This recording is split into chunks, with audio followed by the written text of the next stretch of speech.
আমরা আছি এখন দিল্লিতে। হ্যাঁ, দিল্লির জামে মসজিদ বিখ্যাত। এটা দিল্লির একটা, শুধুমাত্র দিল্লি নয়, এটার সঙ্গে গোটা ভারতের ঐতিহ্য বহন করে।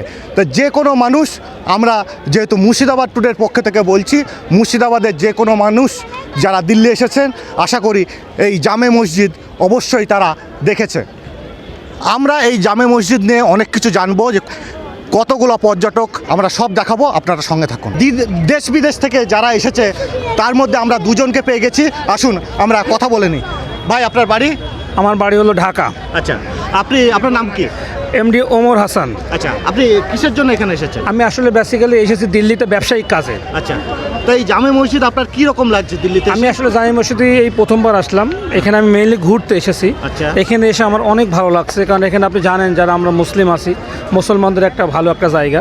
সেখানে আমি আসলাম, এখানে ভিতরে দেখলাম যে নিদর্শনগুলো আমি দেখলাম, এই নিদর্শনের সাথে অনেক অতীতের প্রমাণ, আবহমান আমরা এখানে পেয়েছি। সো আমার কাছে এটা আসলে অনেক সুন্দর লাগছে, যেটা আমি আপনাকে বলে বোঝাতে পারবো না। আমি সবাইকে বলবো অ্যাটলিস্ট সবাই একবার এখানে এসে জামে মসজিদই প্রদর্শন করা উচিত। এই সুন্দর, এত সুন্দর পরিবেশ, এত ঐতিহ্যবাহী জায়গা, যে এটা অনেক কিছুই বহন করে। মানে ঢাকা থেকে এসে এখানে এসে আপনার মনে হচ্ছে যে সার্থক হলো? আমার সার্থক, আমি শুধু সার্থক বলবো না, সার্থক বললে অনেকটা কম হয়ে যাবে। সার্থকের সার্থক, মানে অসাধারণ। আমি সবাইকেই বলবো, যারা শুধু ঢাকা থেকে না, যে কেউ যদি আসুক, সবাই এখানে যদি আসে, মনটা আমার মনে হয় অটোমেটিক্যালি অনেক ভালো লাগবে।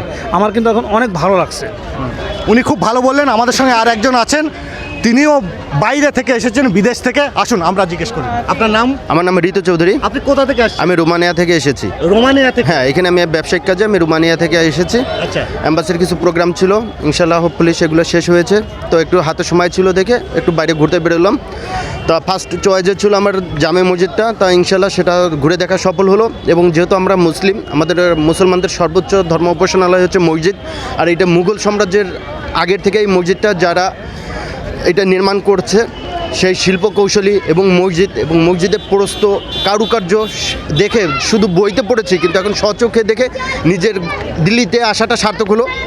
এই ছাড়া আর আমার বলার কিছু নেই। আমি এতটাই আনন্দিত, এতটাই সার্থক হয়েছি, সেটা আমি ভাষায় প্রকাশ করতে পারবো না। তো আমি বলবো, যারা বাংলাদেশে, আমিও ভাই বোন বাংলাদেশে যারা আছে বা আদার্স কান্ট্রির যারা আছে, যারা দিল্লিতে আসবে, তারা জন্য একবার হলেও জামে মসজিদটা এসে ঘুরে দেখে যায়। যেহেতু এটা মুসলিমদের সর্বোচ্চ উপাসনালয়ের জায়গা মসজিদ, সব থেকে বড়, এবং সেটা সব থেকে বড়।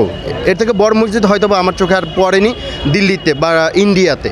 শুধু তথাকথিত ইন্ডিয়া না, বাংলাদেশ, নেপাল, ভুটান এবং ইন্ডিয়া, এর ভিতর সর্বোচ্চ এবং সবথেকে বড় মসজিদটা হচ্ছে এই দিল্লি জামে মসজিদ, যেটা মুঘলদের আমলে নির্মিত হয়েছিল। তো হোপফুলি, এবং আমি অনেক প্লিজড যে আমি এই মসজিদটা ঘুরে দেখার মতো কাজের ফাঁকে সময় হয়েছে। আপনারা দেখলেন, আমরা এই দিল্লির জামে মসজিদ আপনাদের দেখালাম। এই যে মসজিদ একটা ঐতিহ্য বহন করে, তার কারণ মুঘল সাম্রাজ্যের যখন সময়, অর্থাৎ সেই মুঘলদের আমলে এই দিল্লির এই জামে মসজিদ তৈরি হয়েছে। এবং এখানে শুধুমাত্র পশ্চিমবঙ্গ বা ভারতবর্ষ না, বাংলাদেশ, এমনকি রোমানিয়া, ইউরোপ কান্ট্রির রোমানিয়া, সেখান থেকেও এসেছে, যে একবার দিল্লিতে কাজে এসেছে, অর্থাৎ জামে মসজিদ একবার দর্শন করতেই হবে। দিল্লির জামে মসজিদ থেকে স্বপন কারিকর, মুর্শিদাবাদ টুডে।